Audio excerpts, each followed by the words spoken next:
Occupational English Test. Listening Test. This test has 3 parts. In each part, you'll hear a number of different extracts. At the start of each extract, you'll hear this sound. You'll have time to read the questions before you hear each extract, and you'll hear each extract once only. Complete your answers as you listen. At the end of the test, you'll have 2 minutes to check your answers. Part A. In this part of the test, you'll hear 2 different extracts. In each extract, a health professional is talking to a patient. For questions 1 to 24, complete the notes with information you hear. Now look at the notes for extract 1.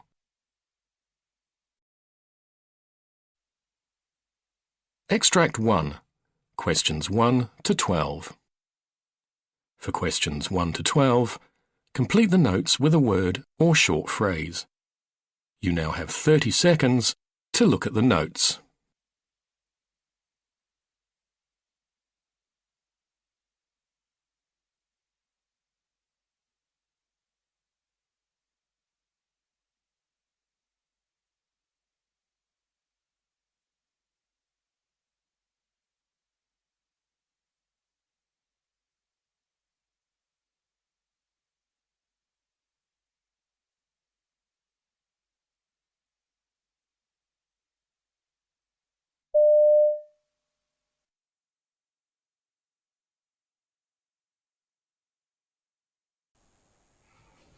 Hello, Mrs. Hansen. I'm Dr. Hudson. Hello. I understand you're having some pain. Oh, yes, I have stomach pain. Yes. When did it start? Last night. Last night. Yeah. About what time? 9. 9. Yeah. Where was it when it first started? It was kind of generalized. All around? Yeah. Okay. Did it change at all? Yeah. How did it change? No, this morning when I woke up, it was more central, and now it's more over here. On the right side. Yeah. What kind of pain is it? It's really, it's right there. Okay.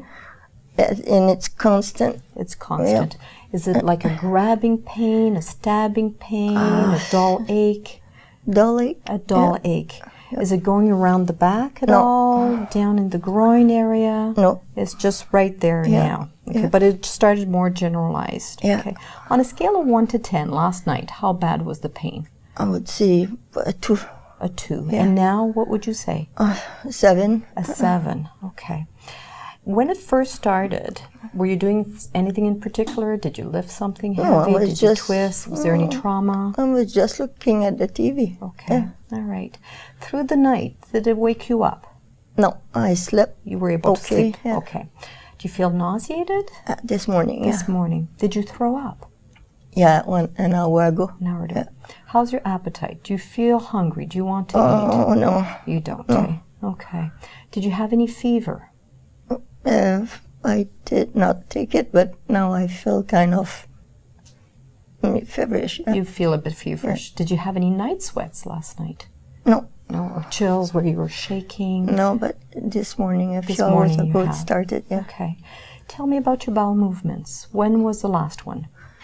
Yesterday morning. Okay. Yeah. Was it normal? Yeah.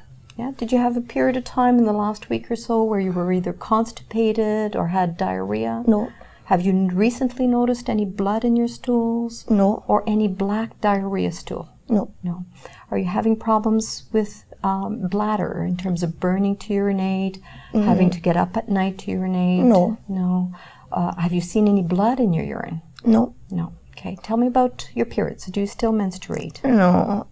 It stopped 5 years ago. 5 years ago. Yeah. Okay. All right. And you haven't had any spotting, bleeding at all? No. Are you sexually active? Not for the last 6 months. No new partners then for the 6 months. Okay. All right. Have you ever had any problems with this kind of pain before? No. Similar pain? No. No. This is the first time. Tell me about your health. Do you have any other medical problems? No. High blood pressure, cholesterol problems, heart problems? No. Do you take medications? Just homeopathics one. Okay. Which ones are those? Primrose. I'm sorry. I take selenium and I take vitamin C and A and primrose tablets. Primrose tablets. Yeah. Okay. Do you take any aspirin at all? No. No. Okay. Any Advil, ibuprofen? No. No. Okay. Do you have allergies to medications? No. No. Have you ever had surgery before? No. No. So you don't know if you have any issues regarding general anesthetic, No. problems like that. Family history in particular of bleeding tendencies or blood clot problems? No. No. Okay. Have you ever had kidney infections or bladder infections? Never. No. All right. Okay. So I'm going to examine you. Okay. So if you want to bring your legs down here, just bring them down gently. I know it's going to hurt a little bit. Yeah. Okay. And now I'm going to just have a look at your abdomen. Okay. So we're going to just expose here, and I'm going to look to see if your abdomen is distended. Do you feel bloated at all with your belly all swollen up? No. Okay.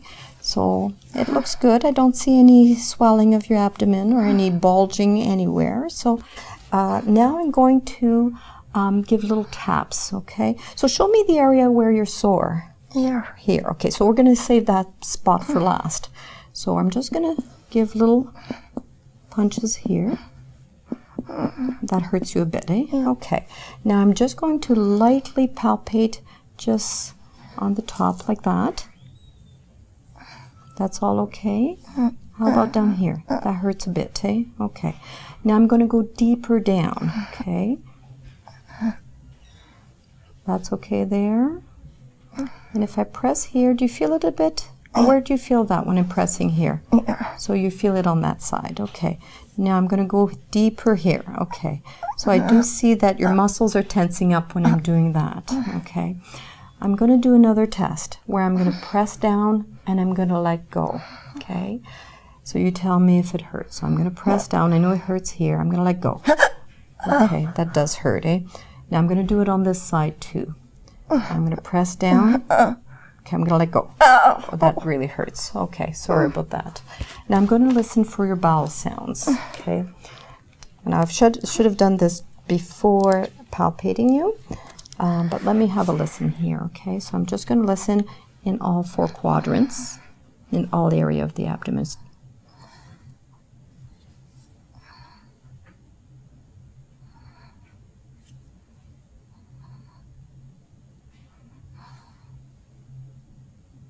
Very good. So your bowel sounds are okay. So we see that the gas is flowing through, that there's no blockage there.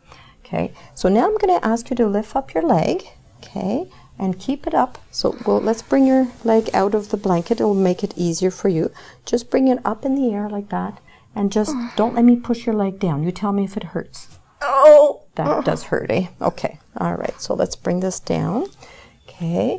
And now I'm just going to be pressing a little bit on your kidneys back here. Does that hurt you? No. Okay. And how about on this side? Does that hurt you? And that's good. Very good. Now I'm going to want to have a little bit of an examination to look at your tubes and your ovaries, what we call a gynecological examination. Exam is normal? Very good. And another thing that we need to do is do a rectal examination, and that's to put a finger in and feel the area That where examination is normal as well. It is normal. Okay, very good. So that concludes. I have a question for you. What's your diagnosis? Well, my principal diagnosis is appendicitis at this point.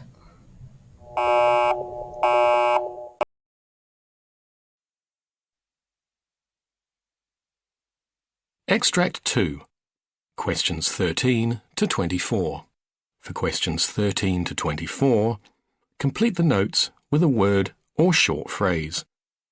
You now have 30 seconds to look at the notes.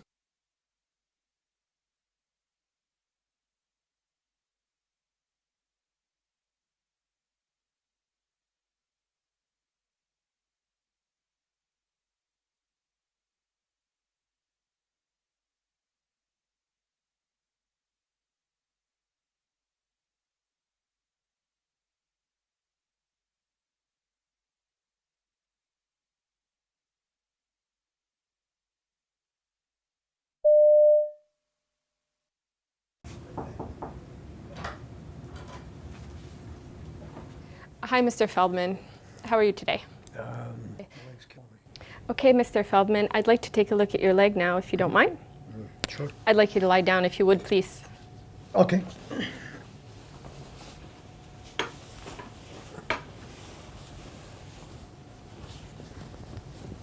There you go. Based on what you've told me so far, I suspect you have a problem with the circulation in your leg and that the arterial blood flow might not be as good as it could be. And so I'd like to proceed to do an arterial circulation examination. I suspect the patient suffers from peripheral vascular disease, and so I would like to do an arterial circulation examination, beginning with the femoral pulse.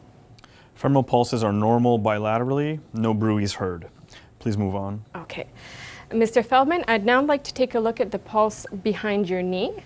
I just need to bend your knee a little bit, and you're going to feel me pushing behind it just like this as I look for the pulse. This one can be hard to find sometimes. So with the knee in a slightly flexed position, I'm assessing for popliteal pulse intensity bilaterally. Popliteal pulses are equal and normal bilaterally. I'd now like to proceed to do an evaluation of the peripheral circulation, and I will compare both sides. So with your leg nice and straight, I'm assessing for the posterior tibial pulse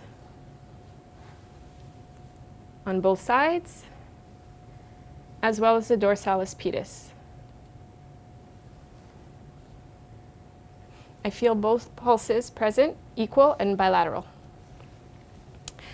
I'd now like to move on and do another examination looking for some of the physical signs of vascular insufficiency, and this would include looking for changes in the skin, hair on his feet, his nails, as well as looking at dependent rubor and pallor on elevation. So Mr. Feldman, I'm just taking a look at your feet. I see that your skin looks normal. You have some hair, which is normal. You have a good capillary refill, which means that the circulation in the very small vessels of your feet is good. Now I'd like to proceed to special maneuvers, and this would include looking at pallor on elevation as well as dependent rubor. Mr. Feldman, I'm just going to lift your leg a little bit. Okay, you don't have to do anything, just relax. So normally I would maintain the leg in the air like this for about 2 minutes and be looking at the foot for pallor. A little bit of pallor is normal, but... Noted. You may move on. Okay. And now if I could have you sit up, Mr. Feldman, and just have your feet hang over the side of the bed for me. There you go. All right. Again, I would suspect that this would take a couple of minutes before I would see any redness. Are you okay? Thank you. Part B. In this part of the test, you'll hear 6 different extracts. In each extract, you'll hear people talking in a different healthcare setting. For questions 25 to 30, choose the answer A, B, or C, which fits best according to what you hear. You'll have time to read each question before you listen. Complete your answers as you listen. Now look at question 25. Now read the question.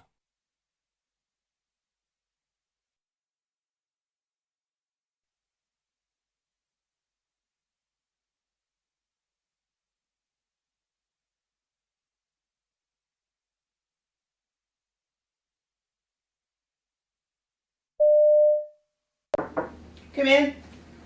Are you a nurse? Mrs. Miller, I am a nurse. Can you get me some pain medication? That other nurse last night was just awful. I only saw her once at the beginning of the shift, and I'm really, really uncomfortable. And I just don't feel good at all. Is there any way you can give me some relief?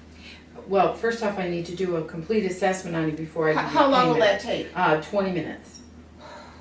Because Well- I'm very busy, and we have But other patients. I'm very uncomfortable. Is there any way? She didn't do anything for me last night. All right. Well, on a scale of 1 to 10, 10 being the worst pain you ever had, 1 being no pain, or 0 being no pain, where's your pain level? 8 or 9, maybe going more. It's just, I haven't had anything to give me any relief. I haven't had any sleep last night. I kept buzzing the buzzer and she just wouldn't come in. Well, can you do anything for me? Let me go check your medication orders. Can you please hurry? Well, you know, you're not the only patient I have today, so I will do it as fast as I can do it. I hope so. All right, I'll be back. If not, I'm going to talk to your supervisor. Okay. Well, I don't think that's really necessary. It may be, I hope not. Okay, well, I will go check right now for your pain meds. I'll be back. Thank you. Question 26. Now read the question.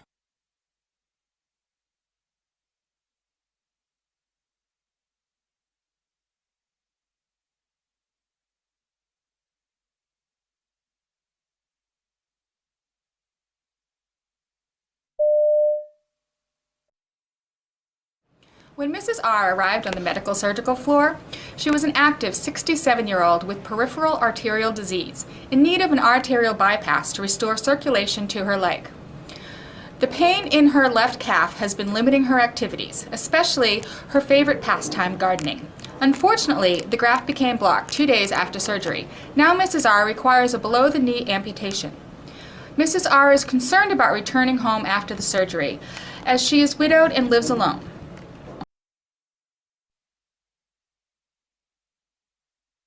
Question 27. Now read the question.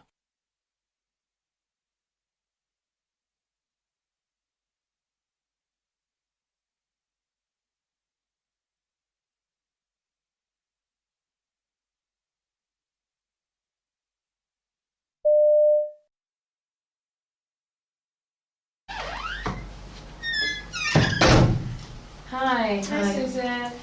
I'm Dr. Hakeem. I'm the A&E reg around here. Hi. Okay. Yeah, Hi, I brought George in today because Okay. he's just had a really bad fall. I just turned my back for a minute. I was just washing up, and he just, I don't know, he must have got up onto a chair. I've told him Alright. time and time again, don't Okay. go into the cupboard. But he went into the top cupboard to get some Okay. sweets or something, and it just like fell. Right. And I don't know what happened, but I think he hit his hand on the work surface or something, and he was crying a lot, and I'm just really Okay. worried about him. All right. Okay. Well, I've had a look at the X-ray, Yeah. and there appears to be a broken bone Oh, God, yeah. in his wrist, but I've also examined him, and there are a couple of bruises that he has on his body. Yeah. So. Yeah, well, he had a nasty fall. I just said this big Okay, crack, all right. crash, and I didn't know what All right. had happened, and I was terrified. But you know, he was just on the floor Yeah, crying. I mean, but children. I was Yeah, really sometimes. scared. Yeah, sometimes children can be clumsy like Yeah. that. Oh, he is But- really clumsy. I mean, I've told him time and time again, don't stand on that chair. You know, Right. it'll fall over, and it has done. And It's okay. It's all right. Question 28. Now read the question.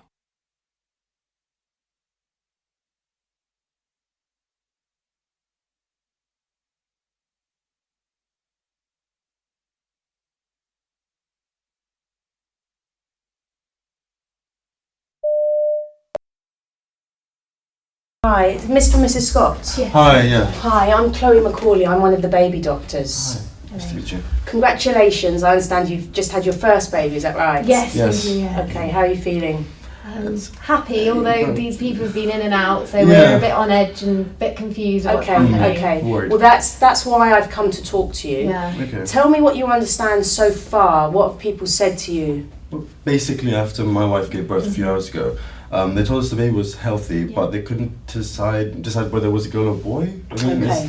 and no one really said anything, and they're just whispering, and Okay, okay. we're just confused. Okay, well, what you say is absolutely right, and I'm sorry that you feel confused, but sometimes at the beginning things aren't clear and we need a bit of time to sort Okay. things out. Question 29. Now read the question.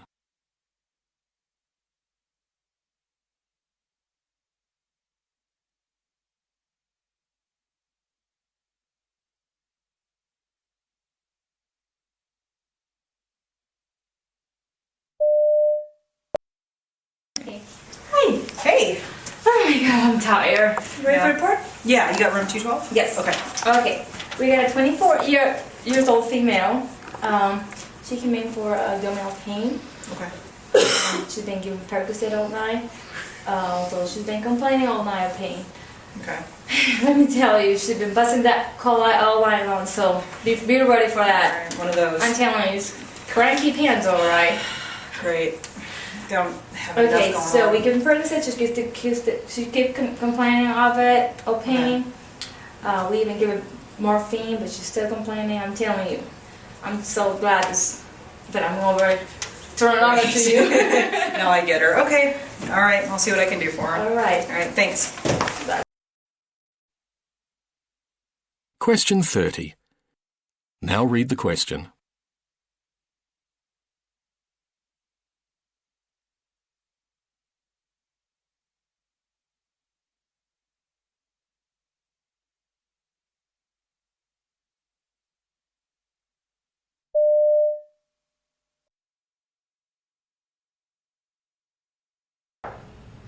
Come in. Hi, Mr. Smith. My name's Elizabeth. I'll be your CNA today. I've come to transfer you from your bed to your wheelchair. Is that okay with you? Yes. Great. Let me wash my hands. I'll be right back. Washing my hands. Close curtain for your privacy. Gather equipment. Mr. Smith, I'm going to raise the head of your bed. Part C. In this part of the test, you'll hear two different extracts. In each extract, you'll hear health professionals talking about aspects of their work. For questions 31 to 42, choose the answer A, B, or C, which fits best according to what you hear. Complete your answers as you listen. Now look at extract 1. Extract 1, questions 31 to 36. You now have 90 seconds to read questions 31 to 36.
I wrote a prescription for antibiotics. I did want to talk to you, though. I'm a little bit concerned looking through his chart at how many ear infections he's had recently, and I noticed that you had checked the box that someone's smoking in the home, so I was wondering if you can tell me a little more about that. Well, it's just me and him, and I do smoke. I try really hard not to smoke around him, but I've been smoking for 10 years, except when I was pregnant with him. But it's so stressful being a single mom and having a full-time job, and so it's just, that's why I started smoking again. You have a lot of things going on, and smoking's kind of a way to relax and de-stress. Yes, yeah. Some people have a glass of wine, I have a cigarette. Sure. And it sounds like you're trying not to smoke around him. Why did you make that decision? I know it's not good for him. I mean, I've read those things about ear infections and asthma and stuff, but other kids have ear infections and their parents don't smoke. So on the one hand, you're worried about how your smoking might be affecting him, and on the other hand, you're not so sure if it's really the smoking that's causing these problems. Right. Yeah. I mean, he doesn't have asthma. He hasn't had a lot of other problems that his other friends have. So, and I've thought about quitting before in the past, but I just don't see how it's possible right now. What made you decide to quit smoking when you were pregnant? Well, he was inside me and we were sharing everything, and I knew that he would get some of that, and I just didn't think I could live with myself if something happened to him. Right now, though, it feels almost too difficult to even manage or even to try. Yeah, exactly. How were you successful when you quit before? I don't know. I think about it now. I don't even know how I did it. I just did it. You know, I just couldn't imagine like him not being born or going into labor early and him having problems and stuff like that. All the stuff that they talk about with women who smoke. So that was just enough to say, okay, you know what? I'm not going to risk that. So the risks were so scary then that you were able to stop, but they don't feel as scary to you now. No, I mean, we're two separate people, and like I said, I try really hard not to smoke around him. I'm pretty good about that. I don't let other people smoke around him. So you're doing the best you can do. Yes. Yeah. Okay, but it sounds to me too like part of you really does want to quit. Yeah, I know that I need to, and I keep every new year I say, okay, this year I'm going to quit smoking, but then something happens and it just doesn't. It's on your to-do list. It's just not making it to the top. Yeah. If you did decide to quit, on a scale of 1 to 10, where 1 is not at all confident, you don't think you could do it, and 10 is you feel pretty certain that you could, where do you think you fall right now? Probably like a 5. Kind of in the unsure area. Like, I know I've done it before, so I know I can do it, but at the same time, it just seems really hard, and it's not the same situation. Well, what made you say 5 rather than 2 or 3?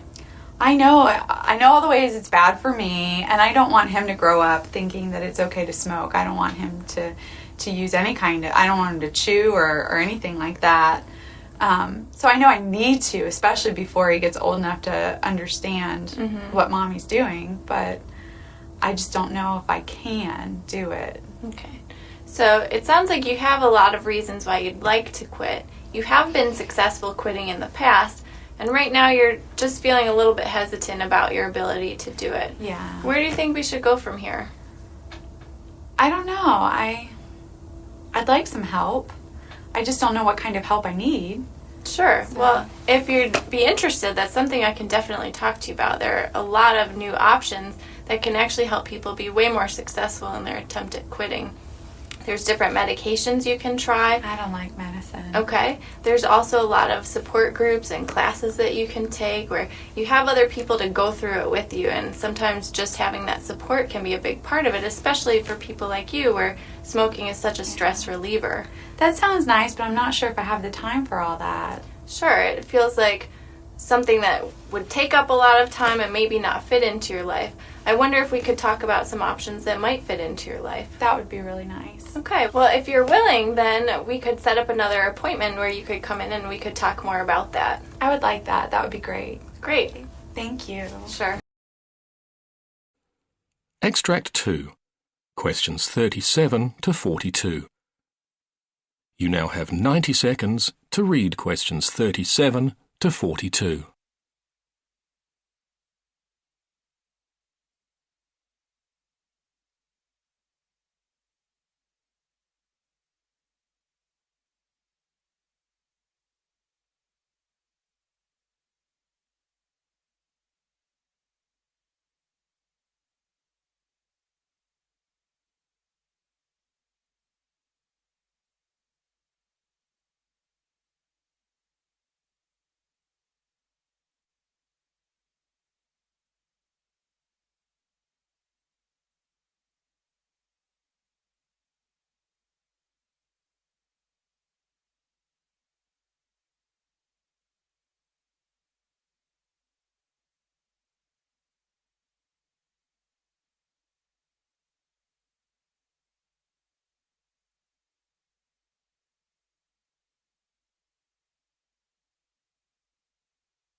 Here in the health report, we cover all sorts of research. The Mediterranean diet, what fat is right for you, how much salt is safe, diets to protect you from diabetes, early death, heart disease. So this next segment is actually a bit perturbing.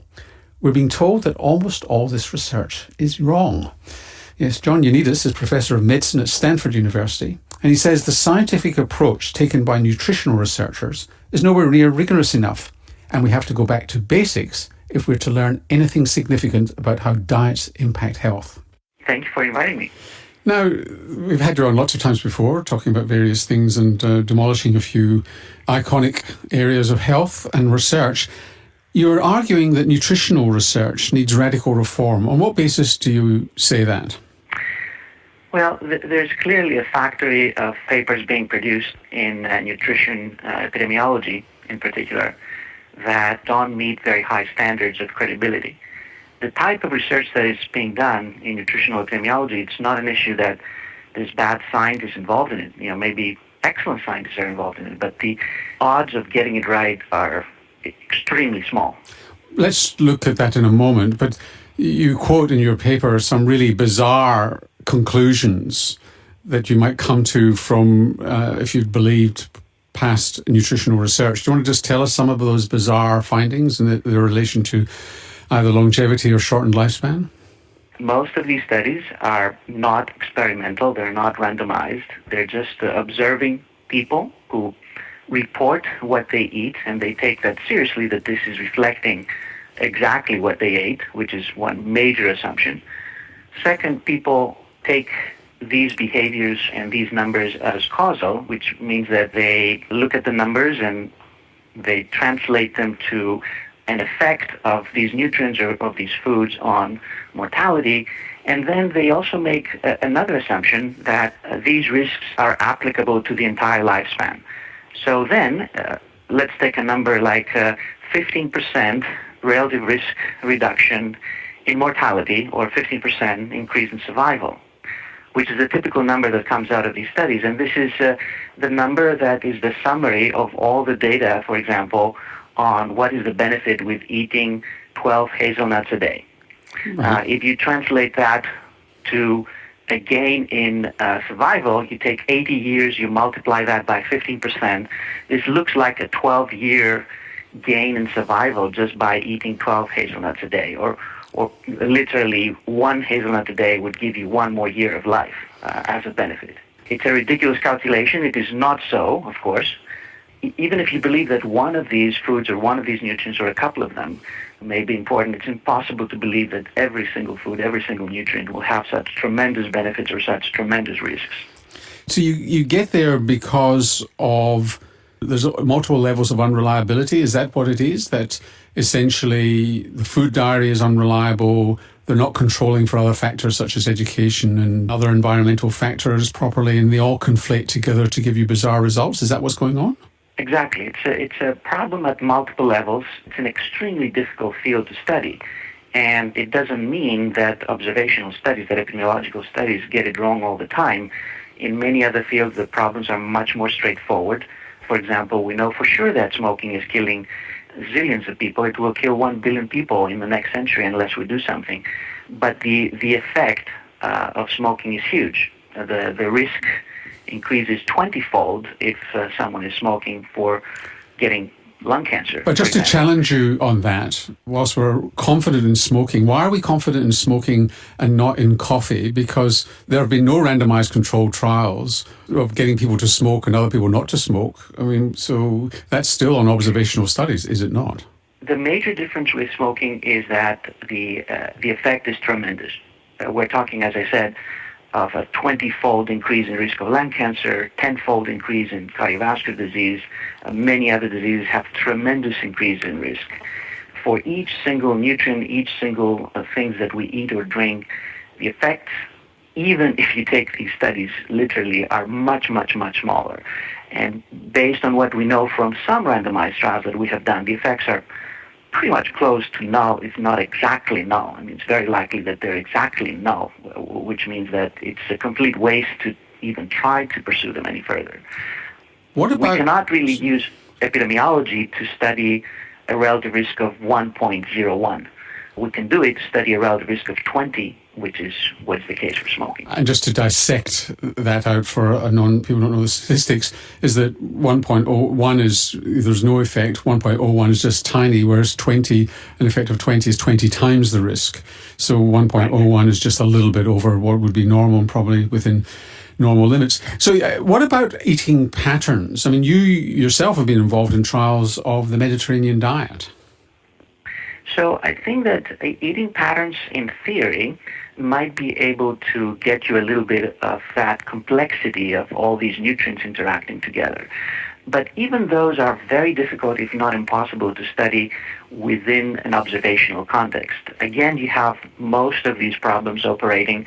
Number one, you need to ask people what type of eating pattern they're following, and responses may be accurate or very often may be very inaccurate, especially if you try to recall what you ate and tell what you're doing. Just try it to yourself and see whether that information would be reliable. The second problem is that you still have extreme complexity among all these nutrients.